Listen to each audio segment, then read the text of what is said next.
Hello and welcome to another video on biology by Perfect Scores. This is Preetinder Kaur, and so far we have covered the topic of genetics.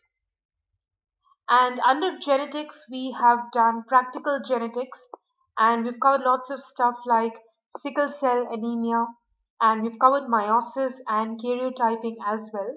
So, in this video, we are going to focus more on theoretical genetics. And first of all, we'll begin with a basic introduction of the different terms that will be used in theoretical genetics. So let's get started with the first term. And remember, these terms are really, really important. If you don't understand these terms, you may have difficulty in understanding the remaining part of theoretical genetics. So the first term that we are going to study in this video is a genotype. Now, genotype refers to the allele combination of an organism. If you remember in one of the previous videos, we've done these few terms. We've done what a chromosome is, what an allele is, and what a gene is. So the allele combination of an organism is known as a genotype. For example, in case of tall and dwarf pea plants, the genotype of capital T is one example. There can be another genotype, that is capital T small t, and there can be a third genotype, which is small t small t. So in case of capital T, this means that both the gametes, they carried the allele for capital T. In the middle case, it means that one of the gametes carried a capital T allele, the other one carried a small t allele, and in the last one, it means that both gametes that resulted in the plant, they carried the small t allele. So that is the genotype, which is basically what we write on paper using all these symbols and letters. After that, the next important concept that you need to know is what is a phenotype. Now, a phenotype refers to the characteristics of an organism, the characteristics that can be seen or that can be observed. For example, in case of a pea plant height, there are two possible phenotypes. One is tall and one is dwarf. There is no pea plant that is going to be a mixture of both of them, or less than tall but more than dwarf, but only two phenotypes are possible, that is tall and dwarf. So this is determined by a combination of factors, that is, it's determined by the genotype, and we will see how genotype affects that, and some environmental factors as well. So let me mention it here. The next important term that you need to know is the dominant allele. Now, the dominant allele is the allele that has the same effect on the phenotype whether it is present in the homozygous state or it's present in the heterozygous state. Now, homozygous state means when both alleles of the gene are same. For example, capital T, capital T. Now, if the genotype is capital T, the plant is going to be tall. If the allele combination is heterozygous, that means two different alleles, that means T, which is one is capital and one is small. Even in that case, the plant is going to be tall. So that means the capital T allele is the dominant one. Because even in the homozygous condition, it leads to the phenotype of tall. And even in the heterozygous condition, the phenotype is still tall. So it does not matter. So that means when the mixed combination is present, the capital T always dominates the small t. That is why we call it a dominant allele. And by using the conventions of science and genetics, we always represent the dominant allele with a capital letter. So what about this small t? What is the small t known as? The small t, it is known as the recessive allele because it does not dominate. So by definition, a recessive allele is an allele that only has an effect on the phenotype when it is present in the homozygous state. So when will a pea plant be small or dwarf? Only when both the alleles are recessive. Only in this case it's going to be a dwarf plant. So I hope you're understanding this. Let's take another example to explain this, because this is a very important term and a very important concept. Let's take example of a flower, and let's suppose the color of the flower is of two types. One is red and some of the flowers are purple.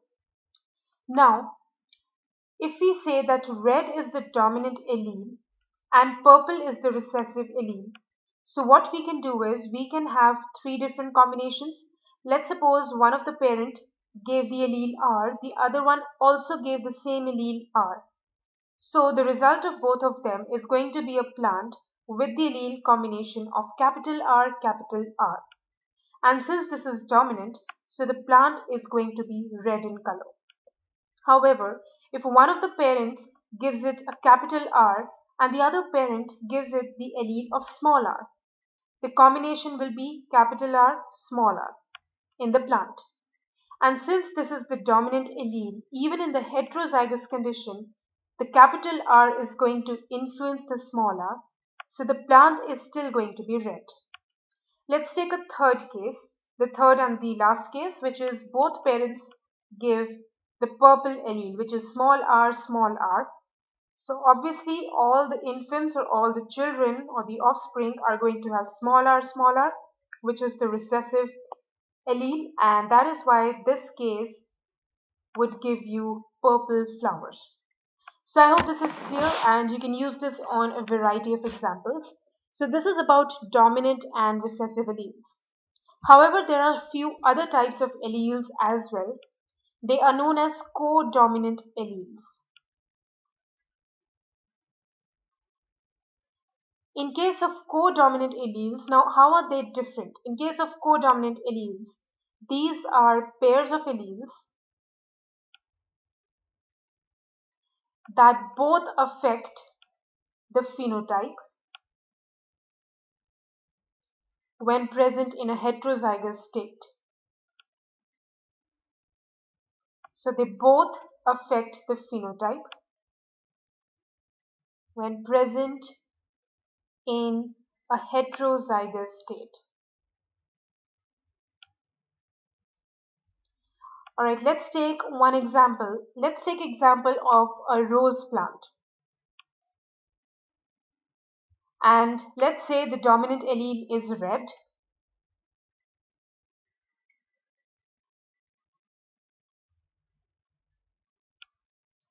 And small r refers to white. We can't really say it's a recessive allele because the example that we are using is for codominant alleles.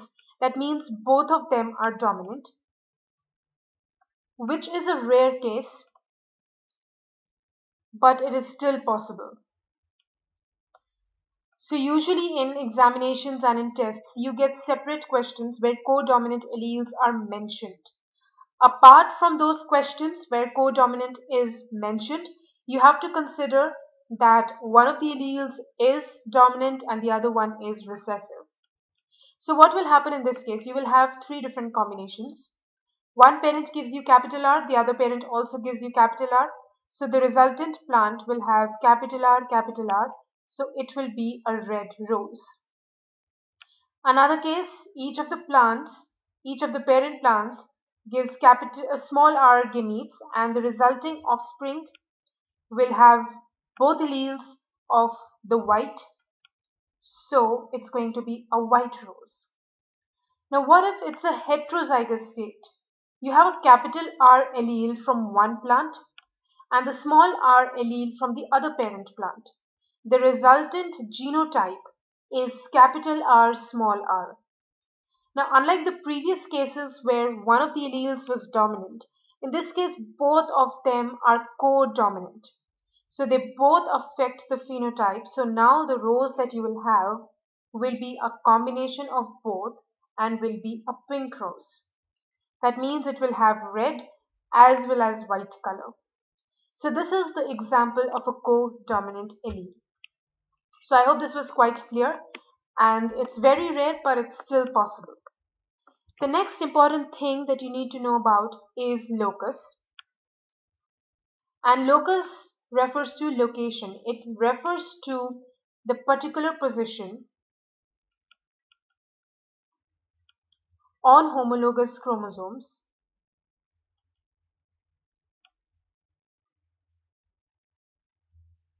of a gene.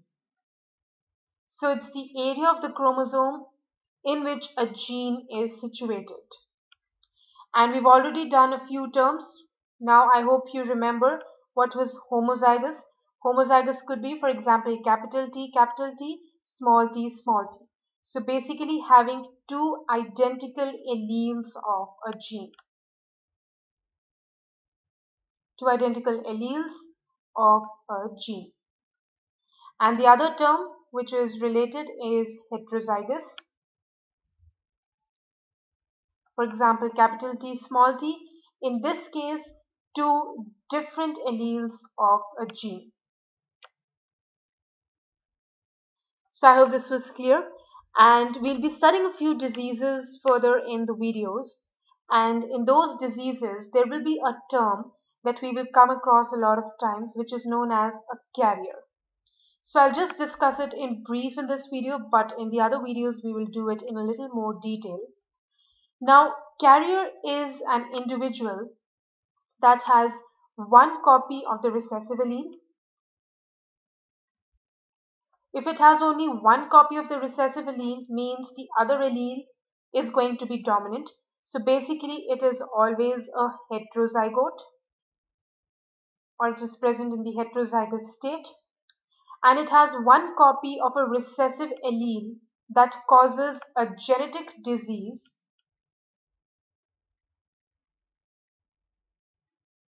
in individuals that are homozygous for this allele.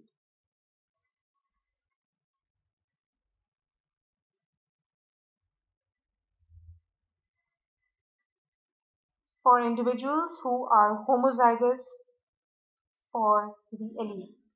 Now let's take an example for that. Let's suppose there are two alleles. One is, let's just say it is A. Now in this case, we are considering all alleles as capital A, but there are three different combinations. Now let's suppose there is one recessive allele that causes a genetic disease for individuals homozygous for this allele. For example, allele A with capital D, and you have allele A with capital D. In both these cases, these are the dominant alleles, but they cause no disease. In this case, the last one, you have allele A with a small d, which is the recessive allele. The other allele is also recessive, so we will label it small d. Now, it's a homozygous condition where both alleles are recessive. In this case, the person will suffer from a disease.